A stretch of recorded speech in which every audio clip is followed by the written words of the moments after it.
Dans le même temps, s'est ouverte à Ouagadougou la deuxième rencontre des ministres des pays du G5 Sahel en charge des affaires religieuses et du culte. La mise en œuvre de l'appel de Niamey de 2015 sera scrutée. Il s'agit aussi de proposer des pistes capables d'utiliser les religions pour prévenir l'extrémisme violent, la radicalisation et le terrorisme. On espère pouvoir vous proposer le reportage de Roger Kamede Ignarkité dans ce journal-là.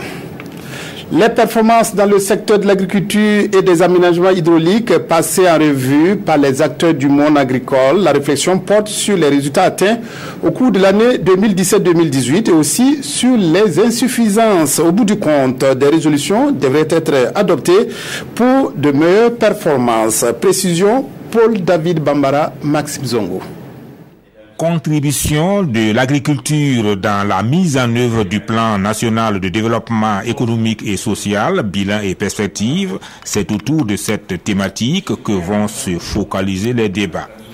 Une occasion donc pour faire le bilan des activités réalisées et de valider les performances enregistrées. Nous sommes à mi-parcours du PNDS et nous sommes dit qu'il serait intéressant aussi de bilan des 2 années de mise en œuvre du PNDS. C'est pour cela que nous nous sommes retrouvés en ces lieux avec le concours de bailleurs de fonds qui interviennent dans le domaine de l'agriculture et du secteur alimentaire et nutritionnel, pour nous accompagner à faire ce bilan-là. Malgré une production céréalière de plus de 4 millions de tonnes, la campagne 2017-2018 reste en deçà des attentes.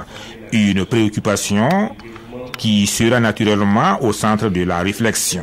Dès que nous avons eu les résultats de la campagne, les résultats définitifs, nous avons mis en place un comité pour réfléchir sur toutes ces questions. Nous avons approché les partenaires techniques et financiers, notamment le chef de file qui a relayé l'information, et nous sommes en train de mobiliser des ressources aussi bien financières que humaines pour pallier à cette crise. Venus de toutes les régions du pays et de l'ensemble des démembrements du ministère, une journée durant, les participants vont passer en revue l'état de la mise en œuvre des recommandations antérieures, examiner les investissements structurants et formuler des recommandations pour des investissements efficaces dans l'ensemble des secteurs.